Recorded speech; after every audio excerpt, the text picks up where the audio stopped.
Welcome back to Clinically Clear, guys. Today we'll be covering another very important topic, 10-mark question, fungal ulcer, fungal corneal ulcer or fungal keratitis. So let's get started. First, let's look at the etiology, which includes risk factors and causative organisms. Causative organisms, first of all, we have the most common, that is filamentous fungi like Aspergillus and Fusarium.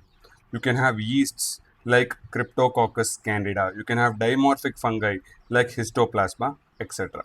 These are the causative organs. Most common, Aspergillus and Fusarium. Then, risk factors. Risk factors, what's most important is injury by vegetative material.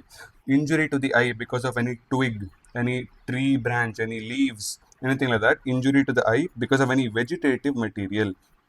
Injury by any animal tail or any animal body part. Then systemic immunosuppression because of diabetes, HIV, local immunosuppressants, local immunosuppression because of dry eye, there's not enough secretion, there's not enough IgA, etc. Then because of steroids. So these are all topical steroids. These are all causes of local immunosuppression. Then excessive use of topical steroids and topical antibiotics. Topical steroids and topical antibiotics. These all can cause uh, these are all the risk factors. So as I said, causes, most common causative organism, you have Aspergillus, Fusarium, and then you have yeast like Candida cryptococcus, and you have dimorphic fungi like Histoplasma. Risk factors, you have injury by vegetative material, you have injury by animal tail, you have local immunosuppression, systemic immunosuppression, and excessive use of topical antibiotics and steroids. Then symptoms are the same as bacterial corneal ulcer. Because of exposure of nerve endings, you'll have pain, watering, foreign body sensation, photophobia. You'll have circumcorneal congestion giving rise to redness. But what's more important is in fungal corneal ulcer or fungal keratitis, always signs are much more prominent than symptoms. Signs are the ones that dominate. Signs are the ones you should look for. So the first sign is you'll have a dry, grey, white, opaque ulcer.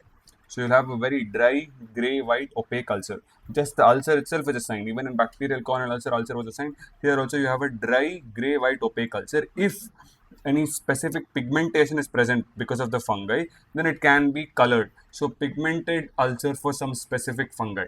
That is the first. Grey, white, opaque ulcer, which can be pigmented for some specific fungi. Second, feathery edges. As you can see here, the edges are feathery edges, and you can have satellite lesions. What are satellite lesions? Peripheral separate lesions around the ulcer. You'll have peripheral lesions known as satellite lesions. These are satellite lesions. Then you can have something known as vesically-sterile immune ring. What is vesically-sterile immune ring? If you can look closely here, there is a ring. There is a ring formation. There is no better diagram. Okay, there is a ring. For basically what happens is a ring is formed around the ulcer. Why? Because of what? Because of the antibodies. Antibodies, they form immune complexes with fungal antigen. So these immune complexes, they form a ring around the ulcer. This is known as vesically immune ring. Why is it sterile? Because it is just made of immune complexes. It is not infection or anything like that. Then the next symptom here is, here you have immobile non-sterile hypopyon. Very important. What is immobile non-sterile hypopyon? In bacterial corneal ulcer, you had sterile mobile hypopyon. Here, the infection penetrates the cornea and enters the anterior chamber. Basically, the fungal infection reaches the anterior chamber, and then there is collection of pus. So here you have non-sterile immobile hypopyon. So what are the signs, symptoms? Symptoms are the same as bacterial corneal ulcer. You have pain, redness, photophobia, watering, irritation, foreign body sensation, etc.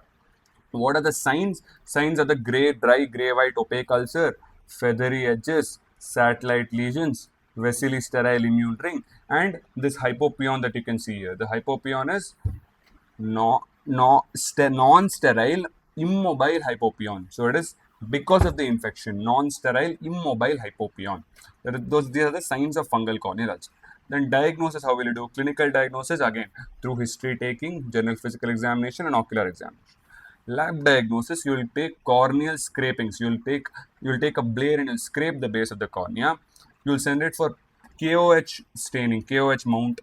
You will even send it for SDA agar culture. SDA agar culture. In bacterial corneal ulcer, we took the scrapings and gave it for gram staining and culture sensitivity. Here we're giving it for KOH staining, SDA agar, etc. Next, coming to the treatment of fungal corneal ulcer. Treatment of fungal corneal ulcer, basically, definitive treatment is antifungal, topical antifungal.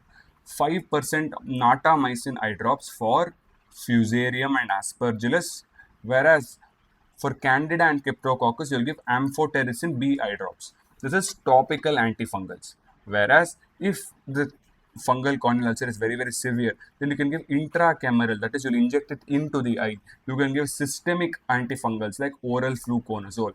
These are all for severe cases. So, definitive treatment, 0.5% topical natamycin for fusarium and aspergillus, amphotericin B eye drops for Candida and Cryptococcus. And remember, intracameral and systemic antifungals like oral fluconazole only for severe cases. Supportive therapy, same as bacterial ulcer, that is what? Anti-inflammatory, analgesics, then atropine. Atropine is very, very important. It relieves pain. It improves antibody supply to the corneal ulcer. So atropine. Then you can give general measures like dark goggles for photophobia, heat fomentation for symptom relief, etc. For unresponsive cases, if it is very, very severe, like even after giving antifungals, the ulcer is not improving, it is not healing, and like there's a severe opacity or anything like that, then you will go for keratoprosthesis, therapeutic keratoprosthesis. That is basically corneal transplant. So this is the management of fungal keratitis or fungal corneal ulcer. So this is it for fungal corneal ulcer.